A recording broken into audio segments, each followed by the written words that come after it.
Once upon a time, in a village called Awunkugwa, nestled amidst lush greenery and rolling hills, there lived a man named Kofi and his stepson Aban.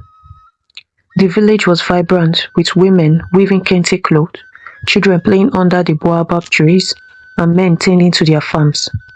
However, behind the serenity lay the household of Kofi, a farmer whose heart was as hard as the land he tilled. Aban's mother, a kind-hearted woman, had succumbed to a mysterious illness, leaving Aban to the mercy of his stepfather. Kofi, being a very wicked man, saw Aban as nothing more than a burden. He made Aban toil on the farm from dawn to dusk, often withholding food as punishment for the smallest of mistakes.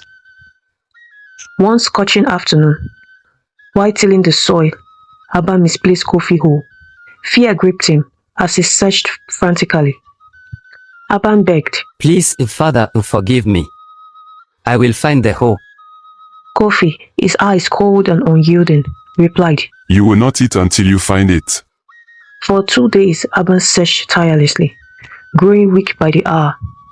When he finally found the hole, his relief was short-lived. Kofi showed no compassion, forcing Aban back to work without a morsel of food. One morning, Kofi caught a vibrant bird with emerald green feathers. He handed it to Aban and said, "Keep this bird in a cage. If it goes missing, you will pay dearly." Aban carefully placed the bird in a cage and joined Kofi in the fields. Upon their return, the bird was gone. Panic set in as Aban searched everywhere.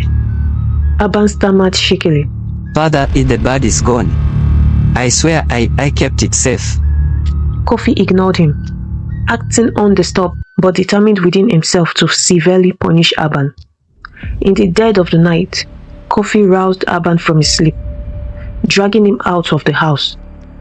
Kofi's face was twisted in anger. "You will not step foot in this house until you find that bird. Do not return until you find the exact bird." Aban begged and pleaded, but his cries fell on deaf ears. Kofi shut the door in his face. Aban, tears streaming down his face, stumbled into the pitch-black forest. He groped through the darkness, his cries echoing through the trees. Exhausted and scared, he collapsed against a tree, sobbing till he fell asleep. In what seemed like a few hours, a faint, rhythmic drumming stirred Aban from his slumber. Curiosity overcame his fear as he followed the sound, stumbling and falling in the dark. The drumming grew louder, accompanied by a strange glowing light. Aban found an old man perched on a tree, beating a talking drum with mesmerizing skill. Aban asked, "Who are you? And what is this place?" The old man replied softly, "I am the keeper of the forest. What brings you here, child?" Aban tearfully recounted his ordeal. The old man, his eyes kind but wise, nodded. The old man sighed and said, "I will help you, but remember, contentment is key. Take only what you need." The old man began drumming, humming a strange tune. Birds of all colors and sizes flocked to him, their songs blending with the drumming to create a melodious harmony. Aban was awestruck by the beauty before him. Amidst the flocks he spotted the exact bird Kofi had caught. The old man warned, "Take your bird and nothing more." Aban carefully picked the bird. In an instant, the old man, the birds, and the light vanished, leaving Aban alone with the dawn breaking.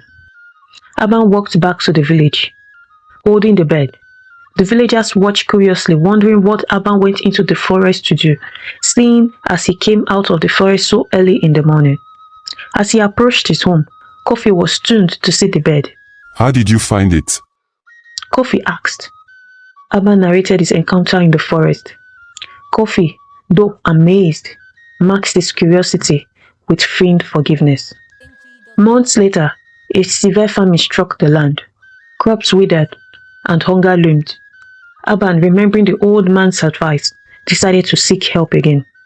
Aban excitedly said, "Father, I will find food for us." Kofi, greedy for more, planned to follow Aban. Aban ventured back into the forest in search of the old man. When Aban got to the forest, he appealed to the old man. Please help us. The village is starving. The old man appeared once more, drumming and summoning birds carrying fruits and grains. The old man reminded Aban again. Take only what you need, Aban.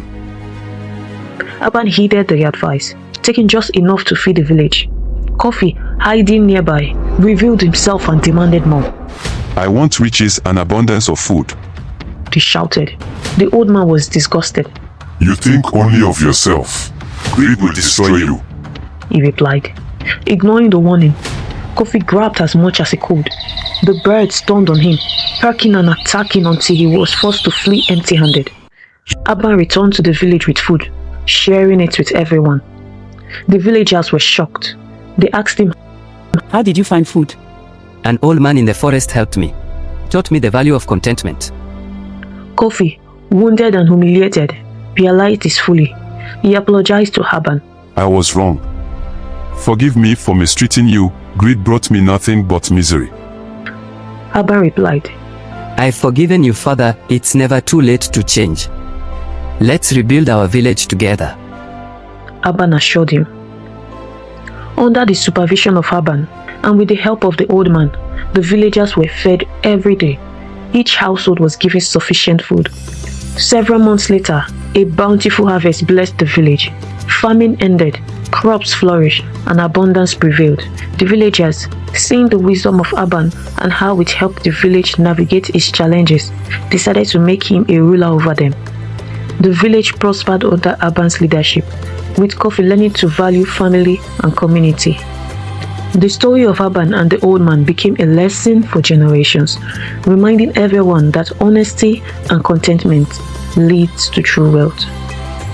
If you enjoyed this story, kindly subscribe, like, comment and share to your loved ones to support my growth. Let me know in the comment section which country you are watching from. Thank you.